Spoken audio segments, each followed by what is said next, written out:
So some Nina Turner fans may have an issue with what I say in this video. I consider myself a big fan of Nina Turner. I want Nina Turner to be in Congress.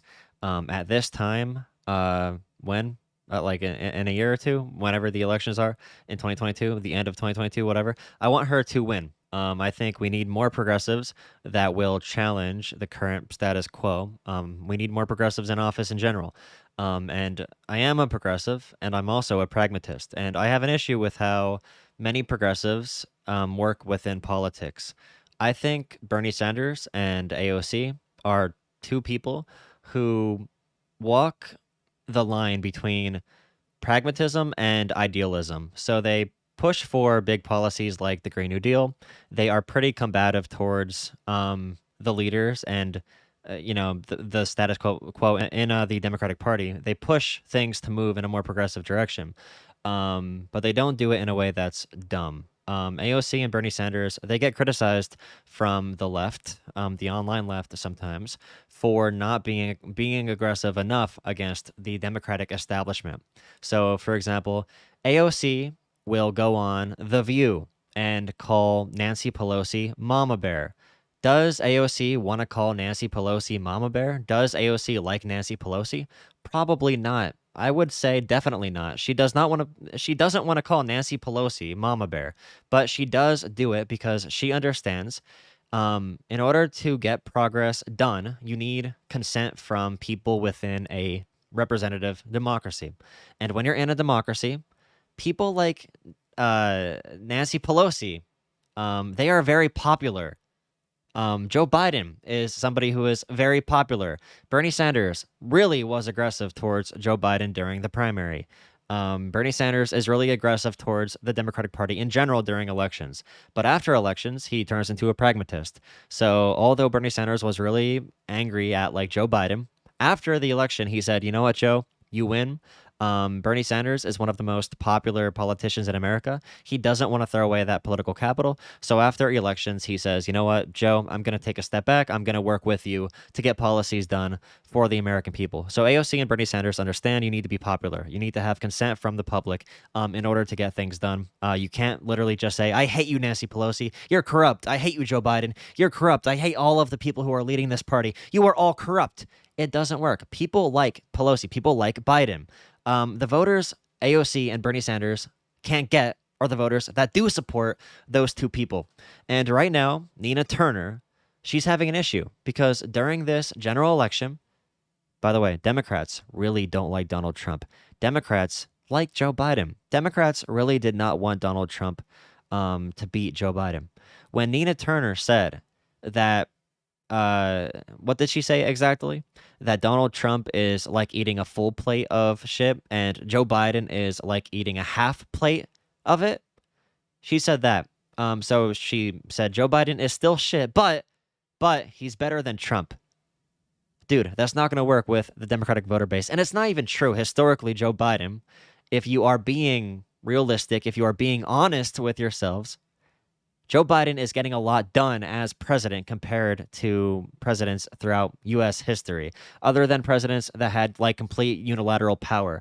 Like if you look at LBJ's consent, because Democrats own the entire government, or FDR used a lot of unilateral means to get things like the New Deal done. He acted more as an authoritarian leader. He did great things. He was a great leader. I think he was a really good president, but he didn't have to go through what is currently happening today. All the bricks to progress, or all the walls to progress that's happening today. So even Nina Turner calling Joe Biden a half plate of shit isn't realistic. It's not right. And Nina Turner right now is getting kind of roasted for it, and the numbers are shifting away from her in this current primary. Like it or not, you can hate Joe Biden. You can hate Pelosi. You can hate every Democratic leader. That isn't what matters. It doesn't matter who you hate. What matters is having the political power necessary to help people. If you can't help people, you are not helping anyone. You're not helping anyone. So if you being self-righteous and calling Biden an evil, corrupt war criminal who is basically a half plate of shit, even if that makes you feel good, it might hurt your ability down the line to impact a real change. And like I said before, many voters do like Biden and Pelosi, so it's going to hurt like Nina Turner. And the numbers are shifting away from her. That's different than Nina Turner. You've been highly critical of President-elect Joe Biden. I'm Chantel Brown. I'll work with Joe Biden, and I approve this message. Just the idea of being able to work with Joe Biden is such a big thing for voters. And I hope Nina Turner wins the election, but it is such a big thing. A lot of Democrats literally just want to know that you're going to be cool, that you're going to be working with Biden. They like Biden. He's an old man that seems a little bit like, he's not, he eats ice cream, whatever. He's a nice old man. A lot of voters aren't really these revolutionary socialists in the street that are waiting for, I don't know, class warfare to happen on the streets where the poor take over Democrats are not, the normal Democratic voter isn't thinking that. You need to win a lot of suburban voters. You need to win a lot of voters who are not going to be like hardcore working class people. In fact, a lot of working class voters voted for Joe Biden. If you look at the white working class, sure, they voted for Bernie over Joe Biden. But if you look at the actual whole working class, including people who are not white, they actually went Biden. So the working class was split half and half between Bernie and Biden in the primary. So you can't look at things through this weird lens where everything is evil and corrupt. And in 2012, here's Nina Turner talking to VP Joe Biden. Now, you can say in the past 9 years, maybe Nina Turner got fed up with a lack of progress. Maybe, I don't know. But even the stuff she criticized Joe Biden for was, oh yeah, sure, HANZ. But even the stuff that Joe Biden did before 2012, she criticized him for that. Like, why wasn't this an issue in this picture? Unless if Nina Turner, like I said, she got mad and decided to take a different turn. But yeah, it's just bad politics. It's bad overall politics, dude. I'm not saying take corporate money. I'm not saying switch your policies. I'm saying we need to advocate for things in a smarter way, in a better way, in a more effective way, that lets us win elections. And when we do win elections, you don't want Nina Turner. We do not want a progressive like Nina Turner to get in there and not be able to work with anybody, to be hard to work with. Washington connections, media connections, although they 99% of the time, if you have strong connections in those fields, you're not going to be the perfect representation of the people. Like a good middle ground here would be like AOC. AOC is so overwhelmingly popular across different generations that the media has no choice but to treat her nice. You need to have those friends, in a sense. When you don't have big money on your side, you need to be able to work within what you do have the ability to work within. Nina Turner's lead dropped from 35 to 7. This is expected in political polling. When you have a really popular candidate that has a lot of popular support, and by popular support, I don't mean the term popular support. I mean, like Bernie Sanders, AOC, they endorsed Nina Turner off the bat. She got there on the ground off the bat, talking to voters. So her numbers were always going to be inflated early. Yeah, but now they're crashing back down to where they should be, which is like a 5-10 point lead. And now it's going to be neck and neck going into the actual election. And you can blame some of this, if you want, on a concentrated effort from the establishment of the Democratic Party to block Nina Turner out. Sure, that's in their political interests. You can say there's corporate money pouring into the opposing campaign. We know that's going to be an issue. If you aren't going to take corporate donations, then the other person probably is going to take corporate donations. They might have more money than you. You need to focus on that ground game. You need to connect to voters. But again, you can't connect to voters who love Joe Biden if you were busy 6 months ago calling Joe Biden a bowl of shit. That's not how you connect to Joe Biden voters. It's just not how you do that. Even take money out of the equation. Take all of this out of the equation. And I do look at the impact of money in politics. I do feel we need to get money out of politics in any capacity that we can. The playing field is unbalanced. Union representation when it comes to who actually is lobbying politicians isn't there. They're outweighed by big money. Of course, we know Joe Manchin is taking a lot of big Republican fundraisers right now as he's refusing to do anything about the filibuster. So that's a big issue. But dude, you can't make excuses for bad campaigning and bad politics too, because if you already have so much against you, you don't want to fail. You don't want to mess up on the fundamentals of, the politics, and that's what I feel Nina Turner has done a little bit. But just think about it. like I said before, Pelosi, Biden, Clinton, these are people who you assume would not be popular with anybody. But when you get to a Democratic primary, when you get into this place where you aren't competing against a Republican, you need to get the demographic voters that are going to be in this party. A lot of Democratic voters are going to be more suburban types, MSNBC, CNN types. They aren't going to be receptive to the whole revolution. We need a revolution right now, a political revolution. They aren't. They just won't vote for that. They don't want to vote for that. They don't feel the urgency. They don't have the same drive to do that. And when you have another person competing against you who is filling out identity roles as well, that does matter to Democratic voters, black women. Maybe if it was like a white man running against Nina Turner, Democratic voters would be more likely to not vote for that white man because, straight white man, why would you vote for that if you're a Democratic voter? You want representation. But then you have to fix this solution here. You have to find a solution here for what Nina Turner is facing, which is, okay, well, this candidate that is running against Nina Turner has money, has Washington connections, has media connections, is friendly with Joe Biden. She is talking about working with the current president. Yeah, that is an important thing to be telling your voters. You can work with the president. You don't want to give them the idea that you can't work with the current executive in office. Yo, what's up, Hans? Hey, buddy. Sorry about that. I am here. I hear you're giving everyone the riot act about Nina Turner's past choices and statements impacting your future decisions. Yeah, I what's your take on it? it just I think this is a really good example as to what plays well in online politics is actually extremely toxic in IRL politics because I'm really sorry this happens at work. This happens in like every aspect of life. If you're constantly shit talking other people, doesn't matter if you're right, doesn't like they will not like you and they will do whatever they can to stop you. A lot of politics is extremely personal, whether it's like national, whether it's local, whether it's like no matter what level it is, your relationships with people is extremely important. That's why it's like there's this he's a bit of a conservative chud, but I still like him. His name's uh he's the huge Jocko Willink, right?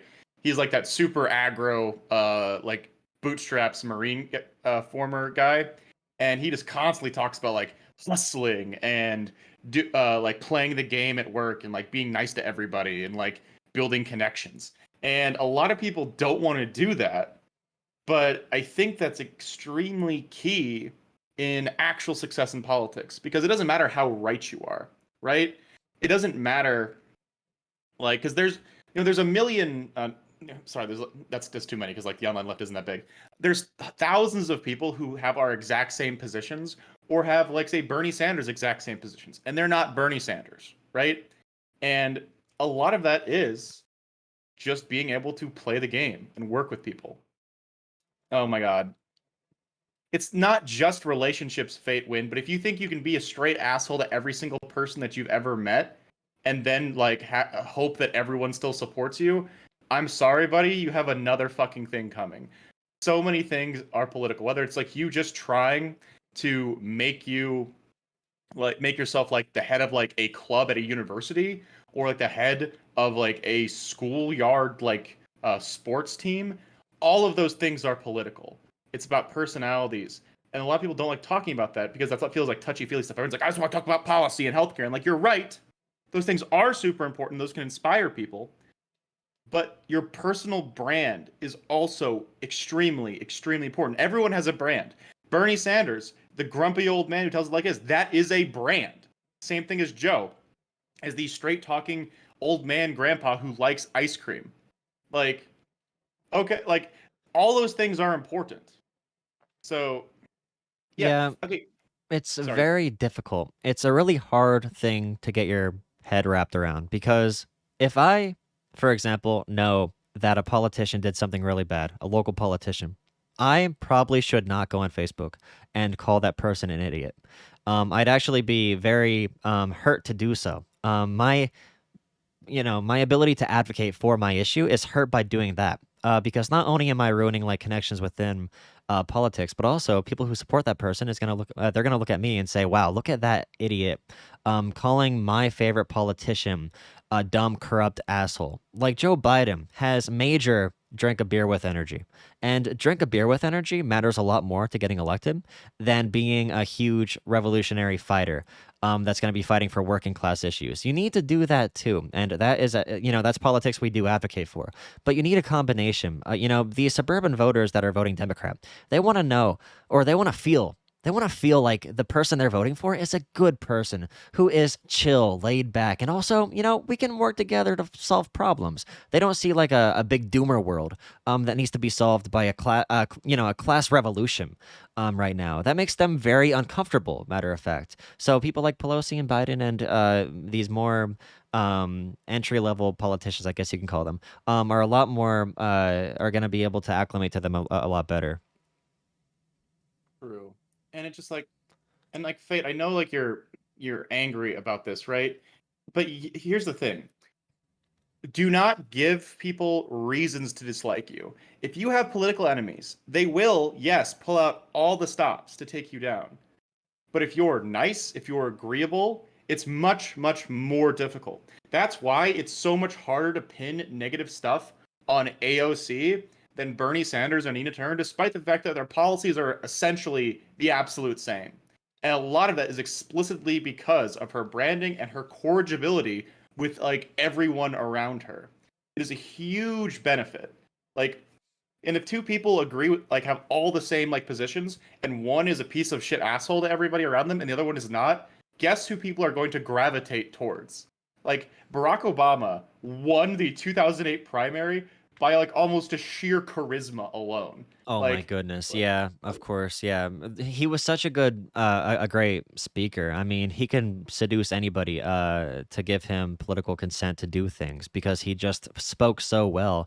And I look at people like AOC like you said, and even she gets ridiculed by a lot of like older Democrats and suburban Democrats for being too aggressive, but she made herself so popular. She made herself such a likable figure.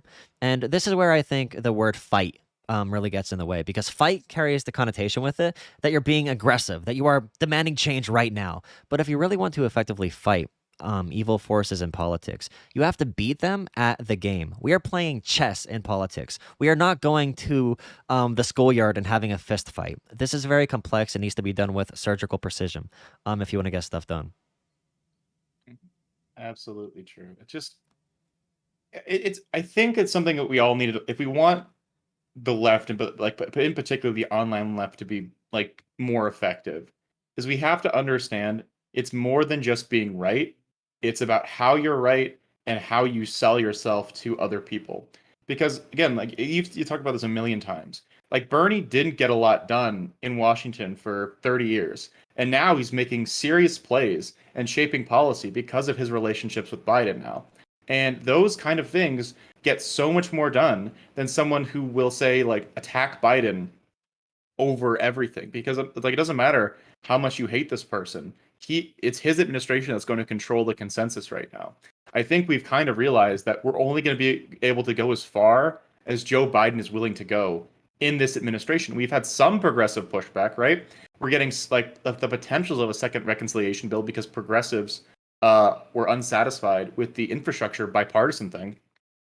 But that's like the limits of our capacity during this. It's extremely, extremely important. So it Um, just Veronica, so okay, so she is upset with you. Not all of us want people who are nice. Now, the thing is, not all of us want people who are nice. I'm sure we all want fighters who are going to go up there and call everybody, stick it to the man. But what we're talking about is basically like if you are a politician, Bernie Sanders had a big cap during his run. He couldn't get more older voters and suburban voters and non-white voters. He just couldn't do it. He had the most expansive, he had the best outreach program to get younger voters out to vote in history, and that didn't work. He capped out at around 35% of the vote. Even when everybody dropped out, he couldn't get any more than like 35%, 40% in his best states. So Bernie Sanders, even with all the momentum, even with the biggest organization, the organizing thing they had set up, the biggest organizing volunteer force of all time, the best grassroots organization ever, whatever. Even with that, even with all the donations, even with everything, he couldn't get consent from the Democratic Party. And if we blame everything on money in politics and corporations, although we need to 100% keep on talking about their influence and how much they do swing things in politics, if we blame everything on that, I think we're missing out on a lot of opportunities to improve the way we campaign. Because I talk to these voters, and a lot of them, I talk to one on Twitter a lot too, who sees my tweets, and they're like, you know what, AOC is such a brat sometimes. She's demanding too much from Joe Biden. Let it happen. It's only been 5 months. I want to vote for people like her, but she seems like a child who doesn't understand politics. And a lot of Democratic voters do feel like that. And there isn't like a revolutionary working class uprising happening anytime soon. A lot of the working class is a lot of white working class voters who are going to vote Republican no matter what. So we need to be able to win the game we are playing currently, which is we need consent from the Democratic Party. Progressives need to become the new leaders of the Democratic Party. As Nancy Pelosi leaves, AOC needs to fill in that vacuum, not like a Pete Buttigieg type. And that's the fight AOC is waging right now. That's why AOC isn't going too far in the abrasive direction. She's playing, push Joe Biden left, push the Democratic Party left, while also getting Democratic voters to favor her as that transition happens. I think we spoke about this before, Hans. Like that transition that AOC is trying to make. Like I bring it up all the time when she said Nancy Pelosi's like her mama bear when she was on The View. I'm like, dude, she's not saying that because she likes Nancy Pelosi. She is only saying that because Nancy Pelosi's voters. We need her voters. We don't give a shit about what we say about politicians. We need voters that like those politicians.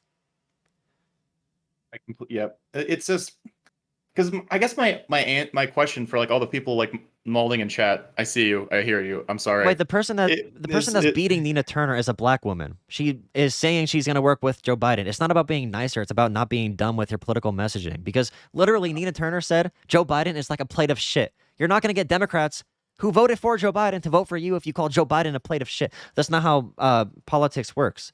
We need to get voters on our side. We need to be popular in a sense. The other person isn't being nicer. She is working within the party. She's working with the current president, which is sort of a big thing if you're going to be legislating in government.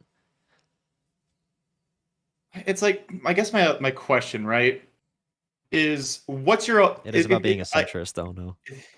It's like, how is your strategy going to work out, right? It seems like Bernie had a ceiling. It seems like Bernie, like, because I'm sorry, young people, if we're all socialists, right? There's either not enough of us or enough of us don't seem to give a shit. Like, I'm really sorry, right? Like, I feel like every lefty feels like we have, like, every person in America is either already a socialist or they're like a secret socialist and they just don't know it yet. And that's not how it works, apparently, because Bernie has had 2 election cycles calling himself a socialist.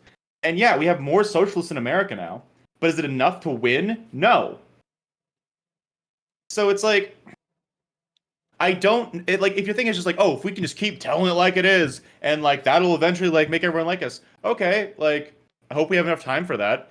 And the other thing is, if you're saying that, oh, money in politics is so powerful, the corporate media is so powerful, that like it's a lost cause to try and play the game, then I'm sorry, we've already fucking lost, right? You gotta understand that. We're not asking for progressives to be centrist. We're talking about progressives advocating for our policies in a better way. Like, although there is PAC money driving a lot of advertisements down people's throats, you have to also look at the content of those advertisements. And the one thing they're using that is working very effectively, because negative advertising is what works.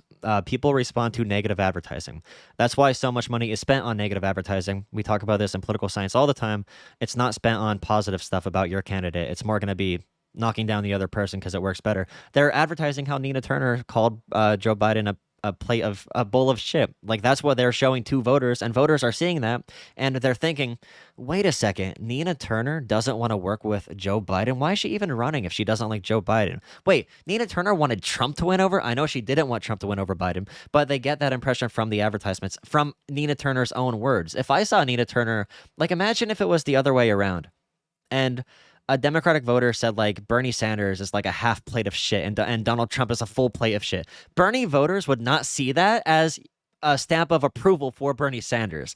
I've seen this firsthand. But we're not like I feel like you're really strawmanning our arguments. in chat. But why don't you all just be centrist? That's totally what we mean. No, you can have the same positions, but how you say them fucking matters. You can't go like full bore, I hate everybody, everyone sucks, I'm gonna go tell it like it is, and I'm going to single-handedly get Medicare for all. That is not how the world works. America is It's an like, evil country. We can never be redeemed from our evil. It's just, although that may be true, like even if things are true, everything that is true doesn't need to be said in the most abrasive way possible. For example, I talk about this a lot too with messaging. Like, Fate said, and by the way, Fate is a huge Mike from PA fan. So whenever we agree on something, that's a pretty big deal, right? So ACAB and defund the police, not good optics. I would never ever say that, and I don't even agree with those two things at all. But I wouldn't say that. And there's so many other things that we could just say in a way that's more convincing, that isn't as bad. Like white privilege, you can say that being white in America is easier than being black relatively to like the same standing. If you're literally like a white person and you turn black in a second, like you would literally like face things that a white person doesn't face. You can say that without saying to white people that they have inherent privilege. That messaging is bad. So we should fix a lot of the messaging from academia. I think a lot of the messaging for even like critical race theory makes it a lot harder to defend it because of the way that some people, like that one D'Angelo. What's her first name? Is it Robin D'Angelo? yeah, Robin I DeAngelo. cannot stand her because she is an optics nightmare. She hurts our cause immensely. I think she is a very greedy person who is really, just really hurting us. But Rue. It's just like I'm just asking for a crumb of I'm really sorry, but being right isn't enough. We've demonstrated that on multiple occasions. We need something more than that. I'm not saying be wrong, but be nice. I'm saying just have a bit more tact and strategy in terms of building up your like reserves, building up your base. And yeah, is it a problem that we've like trained all the quote anti-establishment lefties to be as like hostile as possible to the party that they're trying to overtake? Absolutely. That is a horrible messaging. It gets clicks, it gets likes because angry people watch more content. But has it been like a disaster in terms of strategy? Yeah.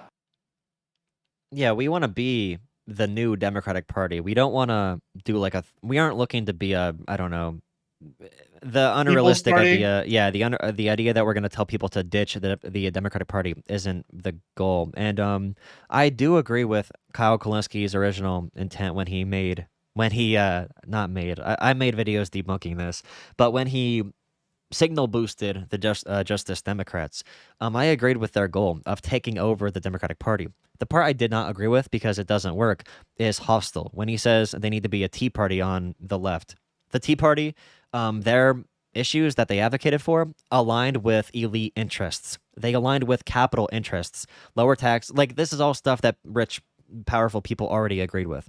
So they had money backing them too. They were funded by the Koch brothers. They had billions of dollars behind, or whatever number of dollars behind them.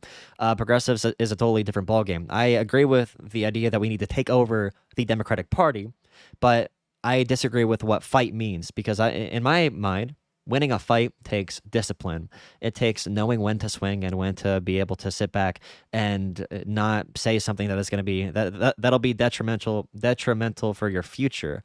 If I wanted to say the truth, the absolute truth to literally everybody, my life would be hell. If I said to every person that I go to school with, "Hey, you are privileged. You went to a high school that costed $100,000 a year, and now you're guaranteed a multi-million-dollar job out of college. You are worthless. You didn't work for it.